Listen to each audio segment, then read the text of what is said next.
for the first time in history, the sky is a battlefield.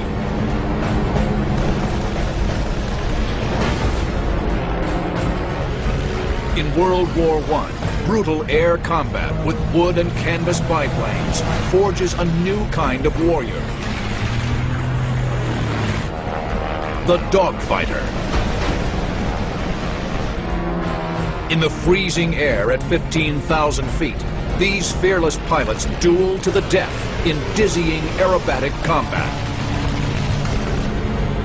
Now you're in the cockpit as the first dogfighters invent aerial warfare.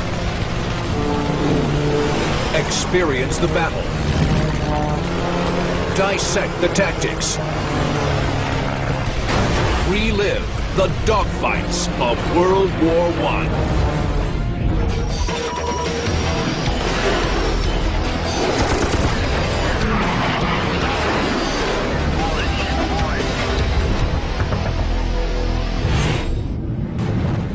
June 1917, 15,000 feet above La Selle, France, on the Western Front. A lone Albatros D-3 hunts for enemy reconnaissance aircraft and observation balloons. An icy 100-mile-per-hour wind stings exposed skin as the pilot searches the sky. He is 21-year-old Ernst Udet, destined to become a top German ace. Second only to Manfred von Richthofen, the Red Baron. Here's someone who, by his own admission, had no qualms whatsoever about going head-to-head with an opponent in the interest of making the opponent flinch first. Not long into the mission, Udet spots something. From the west, a small dot approaches fast. At first, small and black, it grows quickly as it approaches. A Spad, an enemy fighter. The aircraft has the distinctive brown markings and stub nose of a French Spad 7. The adversaries close, head on. At the same height, we go for each other, passing at a hair's breadth. We bank into a left turn, then begins the circling. Udet yanks the stick back and applies rudder. The simple but responsive cable and pulley controls snap the biplane into a tight bank.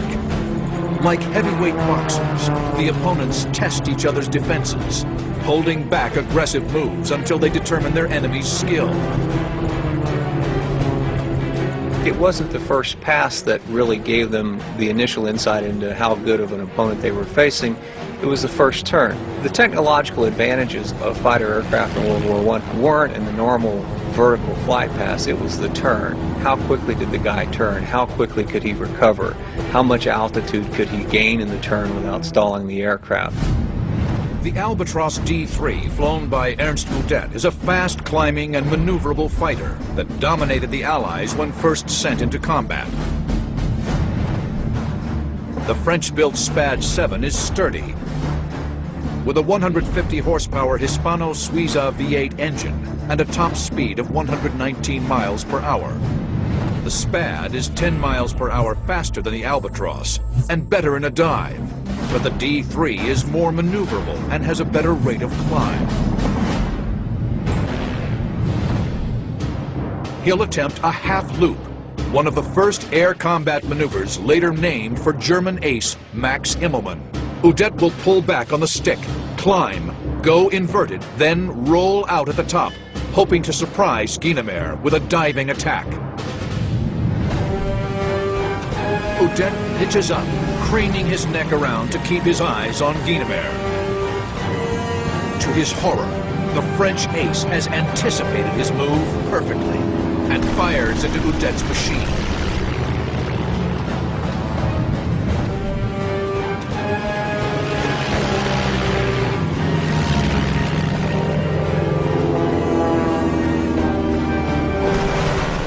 Metallic hail rattles through my right wing plane and rings out as it strikes the struts. Udet reacts through sheer instinct, choking back the panic while struggling to regain the advantage.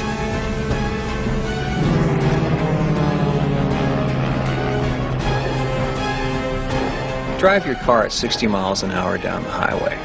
Stick your head out the window. Now imagine you're going twice that fast. Now imagine it's 0 degrees outside, and it's hard to breathe, and it's cold, and the air is biting. Throw in the fact that your seat is on top of a 20-gallon tank full of aviation gas. That's what it was like in a World War I fighter plane cockpit. Udet rolls and reverses. The tight turning radius of the D-3 plays to his advantage. He manages to get Guynemer in front of him for a fleeting moment. I'm sure he's coming down with the fangs out, blood in the mouth, and he's coming down to kill. I push the button on the stick, and the machine gun remains silent. Stoppage. His twin 7.92mm Spandau machine guns are jammed. It's a common problem for the first dogfighters. The gun jam is a huge problem. They can't put any weapon on the enemy at that point, and then they're a sitting duck. Udet frantically pounds the gun, trying to clear the jam. It's no use.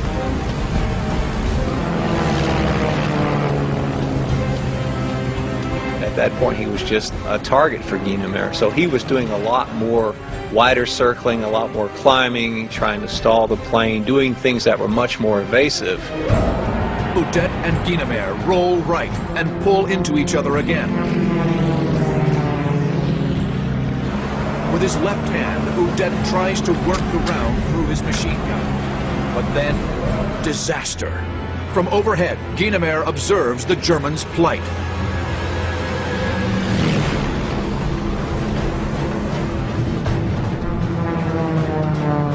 Now he knows what gives with me. He knows I'm helpless prey.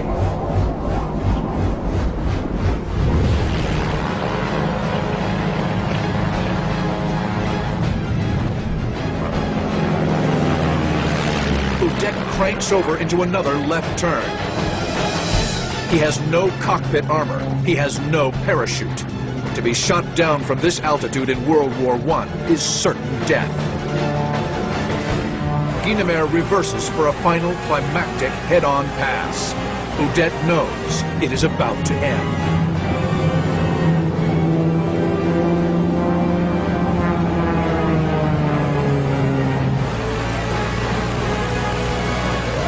He skims over me, almost on his back. Then it happens. He sticks out his hand and waves to me, waves lightly, and dives to the west in the direction of his lines.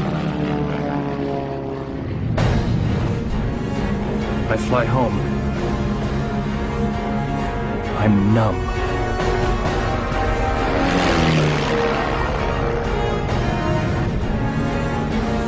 Incredibly, Georges Guynemer has spared Ernst Udet.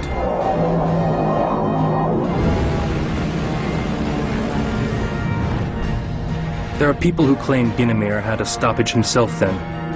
Others claim he feared I might ram him in desperation, but I don't believe any of them. I still believe to this day that a bit of chivalry from the past has continued to survive.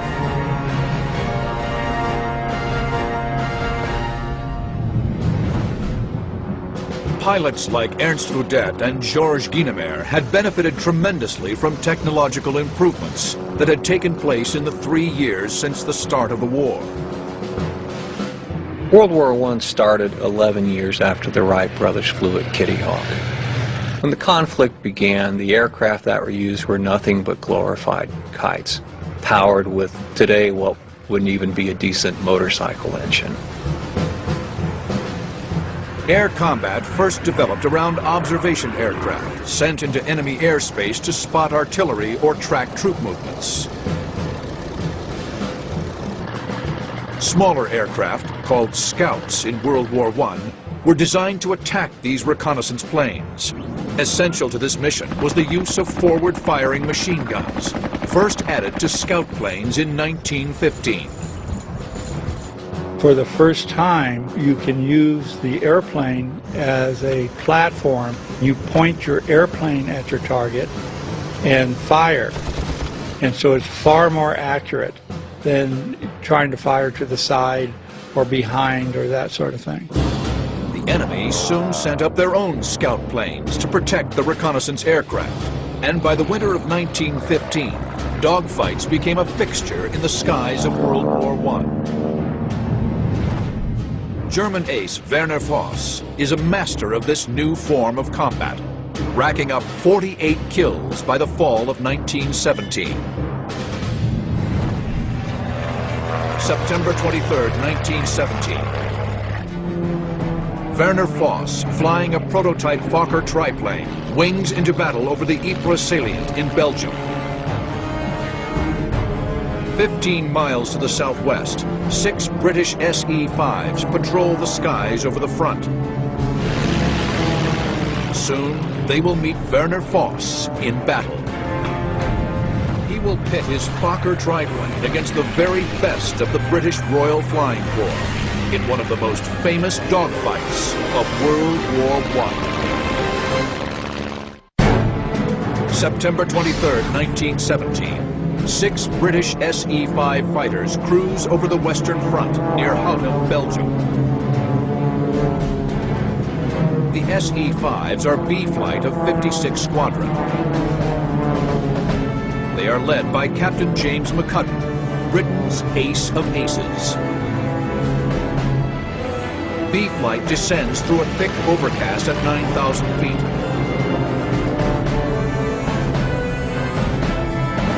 Below the clouds, unseasonably warm, humid air whips through their open cockpits. They were looking for either fighter aircraft from the opposing side or to find an observation aircraft that was trying to take pictures on their side. Flak bursts menacingly around them. The first anti-aircraft guns were nothing but field artillery, modified to fire vertically. McCudden quickly spots a German DFW, a 2-seat reconnaissance aircraft. The German is below B Flight and directly in front. McCudden pitches over into a dive to make a lightning-quick attack run. At 50 yards, he opens fire with a Lewis machine gun mounted on the top wing.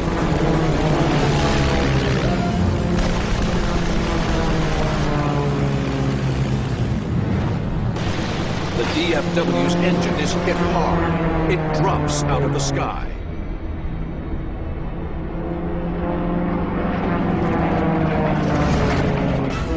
But as B Flight pulls up, McCudden spots something in the distance. We saw ahead of us, just above Polkapelle, an SE half spinning down, closely pursued by a silvery blue German triplane at very close range. The SE-5's tormentor is German ace Werner Voss.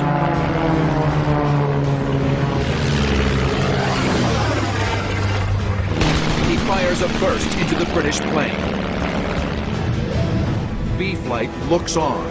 The wounded SE-5 trails thick black smoke as Voss engages a second SE-5. Effortlessly, the triplane pitches up, wings over, and drops onto the SE-5's tail.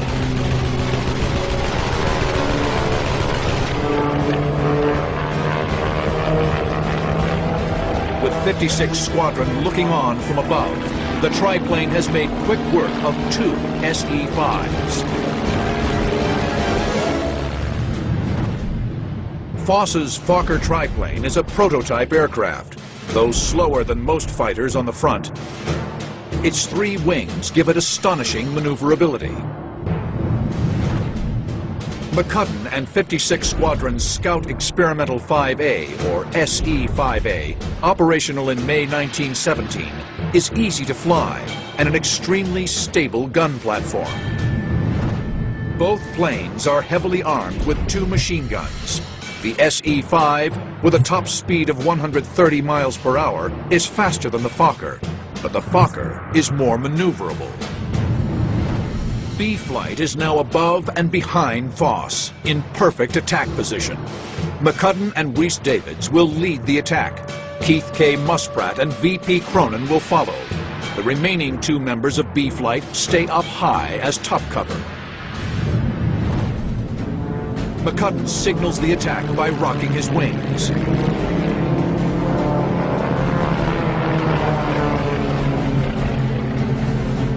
And it was at that point that one of the epic dogfights of World War I began.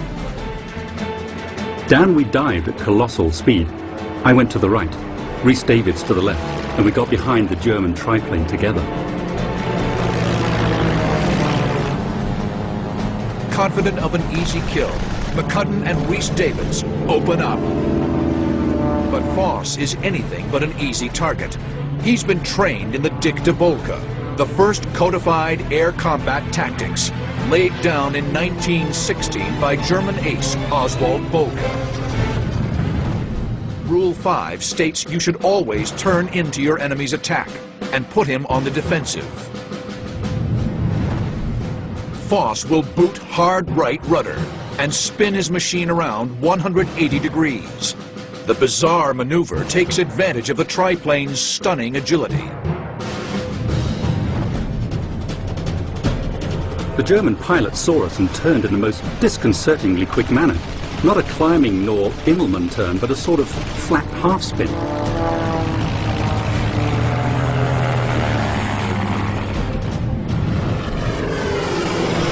The DR-1 triplane, having 3 wings, had an exceptional amount of lift to it.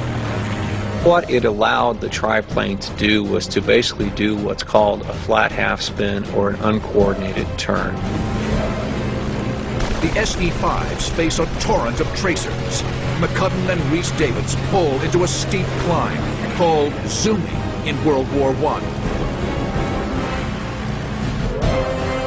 But Cronin's SE-5 is sluggish. He drops below Foss, his engines sputtering. McCudden, Rhys Davids, and Musprat are here, above Foss. Cronin is below the fight, easy prey for the German ace. Foss reverses and attacks Cronin.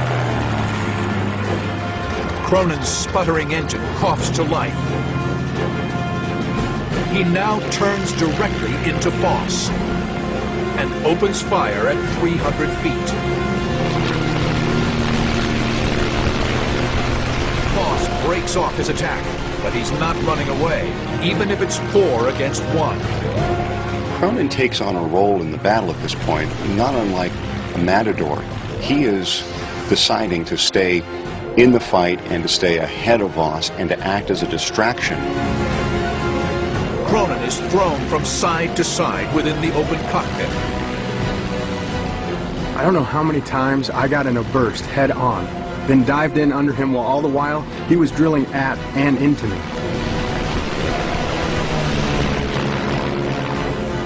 But damn it, why didn't the others take him on? Did they think I was showing off? Above the fight, McCudden circles, looking for an opening. McCudden will wait for Foss to expose his 6 o'clock, then dive in and attack. Foss turns after Cronin. McCudden pitches down. He opens up with his Vickers machine gun.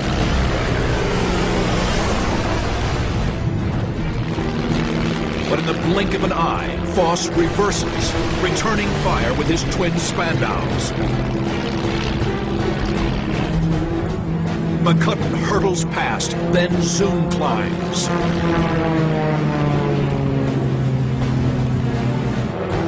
Foss maneuvers bravely in spite of the odds. In a group combat like that, when it's 1 against 4, the best place to be is in the middle of everybody else. Because they're circling around you trying to maneuver, but they have to be careful, A, they don't shoot each other, or B, they don't crash into each other. But McCudden is determined. He again noses over.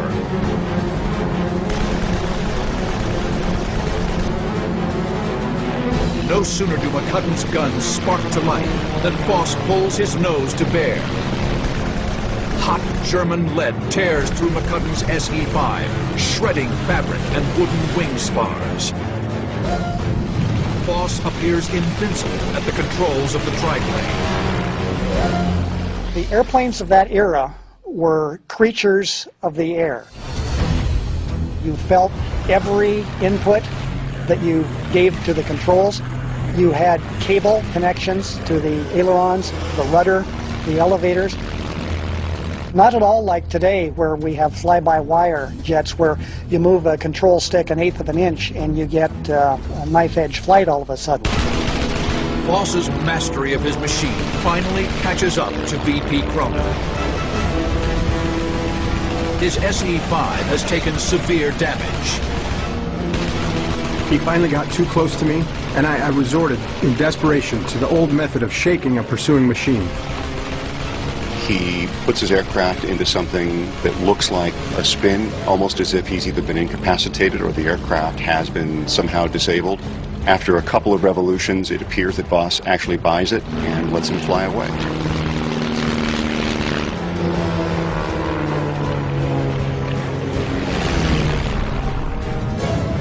Voss has knocked 3 SE-5s out of the fight and landed hits on any British pilot who's approached him. But now, 3 more SE-5s of 56 Squadron join the fray. A startling array of pilots now surround Werner Voss, all British aces. The light and agile triplane could easily climb above the combat and escape, but Voss savors the thrill of the dogfight. The German ace is destined for glory or death.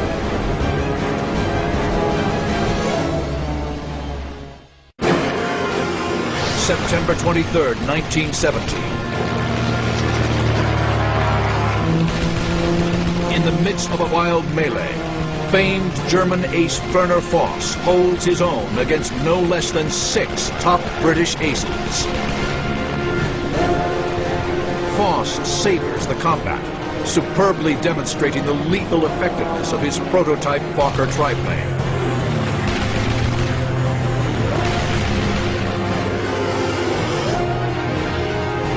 His stick and throttle ability, his ability to fly it in a disciplined way in a fight, his ability to stay not calm, but to keep his wits about him in these very stressful situations. If he were flying with us today, he'd probably be one of the best.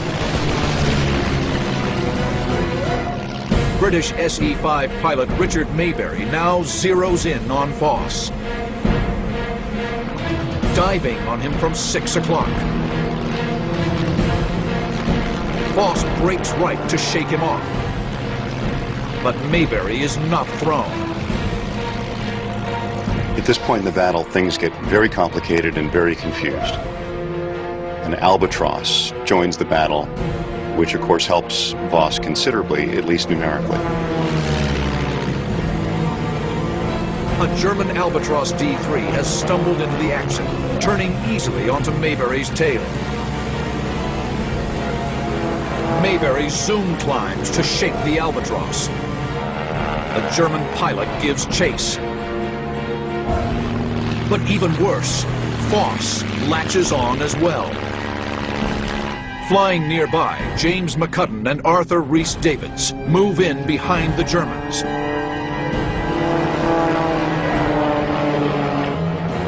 And for a moment, the battle is transformed into a wild, twisting tail chase.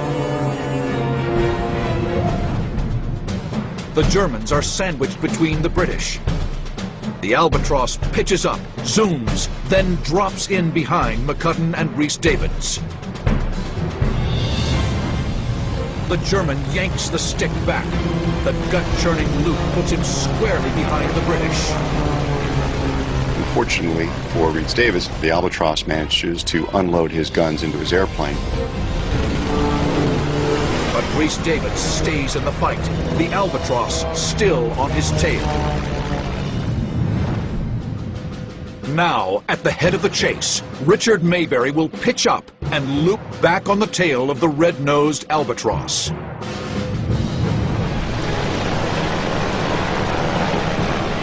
Mayberry yanks the stick back, throwing his SE-5 into a dizzying acrobatic maneuver. He fires from point-blank range. The wounded Albatross plummets. Voss is alone once again. He zooms, distancing himself from the slower climbing SE-5s.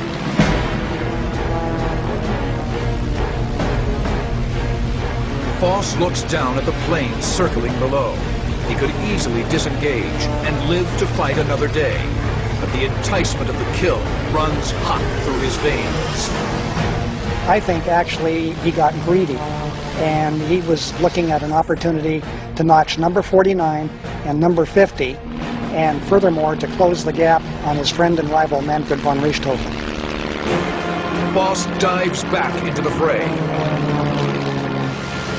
He fires his Spandau machine guns into the nearest SE-5.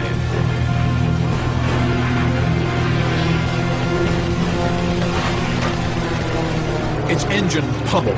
The British pilot dives out of the fight. The dogfight rages above no man's land. Foss handles the triplane superbly, pumping rounds into each of the attacking SE-5s. But it isn't enough. The thing that's unfortunate for Voss is that he never really put enough planes out of commission to gain any sort of advantage. All the bullets he put into all those planes, he never drew a drop of blood from any of those opponents. To the British, Foss seems invulnerable.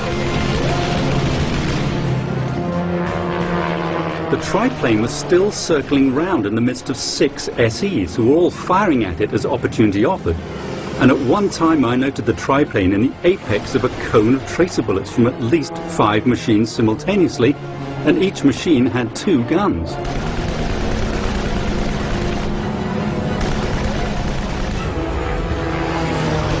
The British are dumbstruck by the skill and tenacity of the German pilot in the Fokker triplane.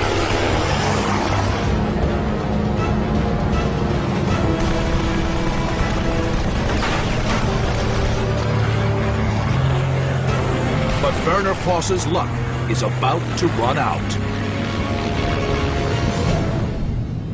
Voss is here. British ace James McCudden is here. They'll streak in, head on.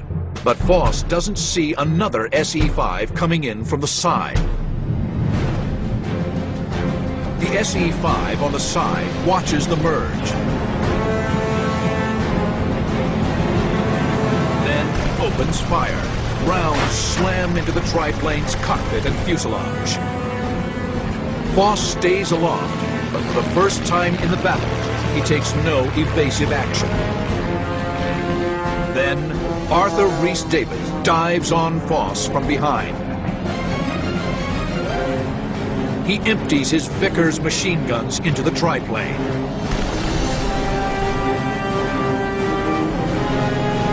Voss does little to avoid the deadly arc of bullets. Given how much he straightened up and how the ferociousness of his maneuvering had abated, that he was wounded and he was probably starting to have some difficulty maintaining consciousness. Rhys-Davids fires another burst into the triplane, then pulls up.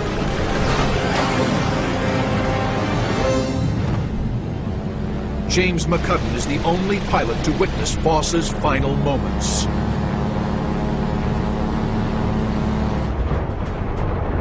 When I next saw him, he was very low. I saw him go into a fairly steep dive, and so I continued to watch. And then saw the triplane hit the ground and disappear into 1,000 fragments. For it seemed to me that it literally went to powder. After 10 minutes of ferocious combat, Werner Voss is dead at age 20. The German ace shot holes through every plane that attacked him, but incredibly, all returned to base.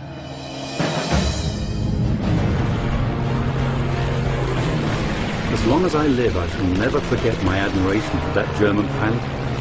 His flying was wonderful, his courage magnificent, and in my opinion, he is the bravest German airman who it has been my privilege to see fly.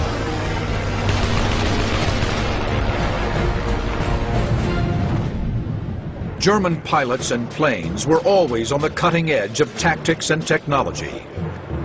They were a formidable foe for the Americans who took to the skies above France in 1918. The United States Army Air Service was equipped and trained by the French. Though some pilots had flown in the French Lafayette Escadrille earlier in the war, Most had no combat experience. America's first dogfighters will be tested as never before. September 14, 1918, Mars-la-Tour, France.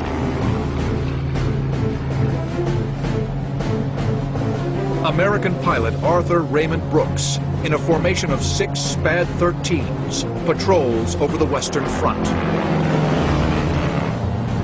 Soon, they spot 3 formations of German Fokker D-7s in the distance. The Americans move in.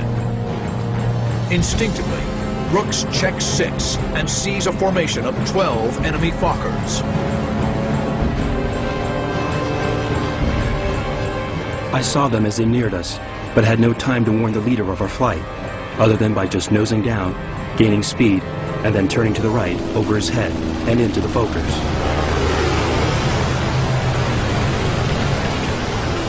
Brooks's abrupt maneuver separates him from his flight. 4 of the German planes continue on to attack the rest of the SPADs, but 8 stay to fight the lone American. The sky explodes to a furious and deadly contest. September 14, 1918. American pilot Arthur Raymond Brooks wings straight into the fight of his life.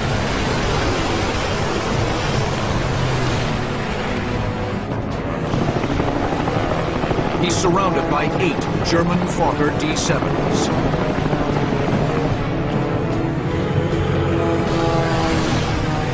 I was scared, but in spite of much high tension and yelling at the top of my voice, I calculated, by the nature of my training I suppose, that I would get as many Fokkers as possible before the inevitable.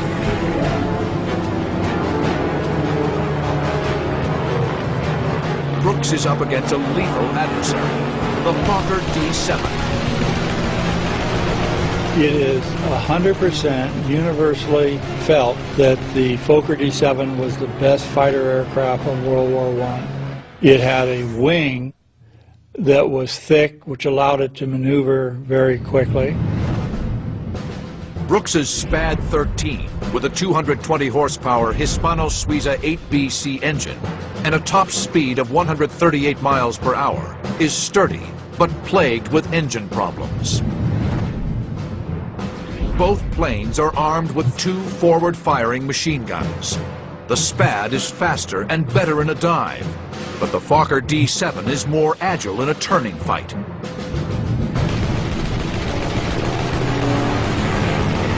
Brooks initiates violent evasive maneuvers, skidding, looping, and diving, anything to prevent the circling Fokkers from getting a clean shot.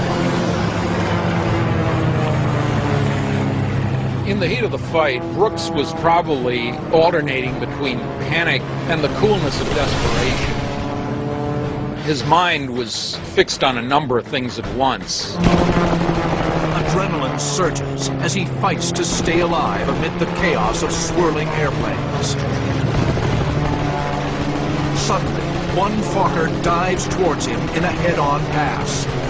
Desperate to save fuel and ammunition, Brooks heads directly at the Fokker, intent on ramming the German. It seems like a real dramatic last-ditch move. No telling what damage you're going to inflict on your own airplane with something like that. Just before impact, the German peels under and dives away.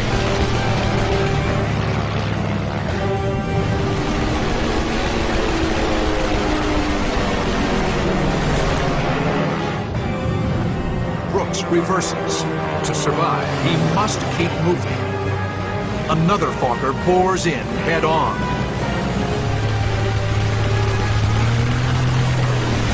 Brooks speeds by. I turned immediately on another, feeling that a vigorous offense was the best defense. Brooks is here. A Fokker is firing on him here. In this kind of dogfight, Brooks must take a shot at every opportunity. As the German dives on him, Brooks will skid out of the stream of bullets. Then, when the Fokker passes underneath, Brooks will roll over the top of his enemy and bring his guns to bear. The German bores in. Brooks pulls hard back on the stick. The Spad leaps skyward. I had just enough time to dip enough to see his features before I fired incendiaries, and he was aflame.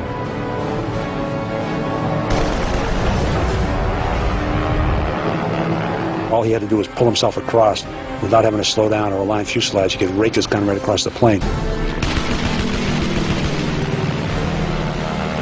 It's a brilliant move. Brooks's two .303 caliber Vickers make quick work of the Fokker. One down, but he's facing 7 more.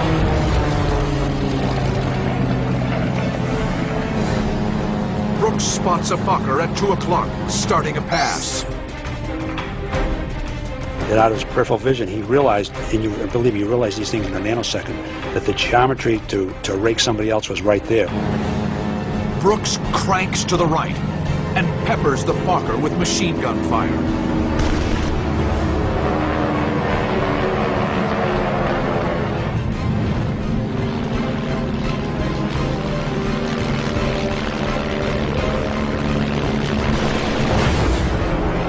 Two down. But knocking the Hun aircraft down may play to Brooks's disadvantage. It was being surrounded that saved me thus far. The Germans could not shoot at me without being in their own way most of the time, or bringing one of their own aircraft into the line of fire.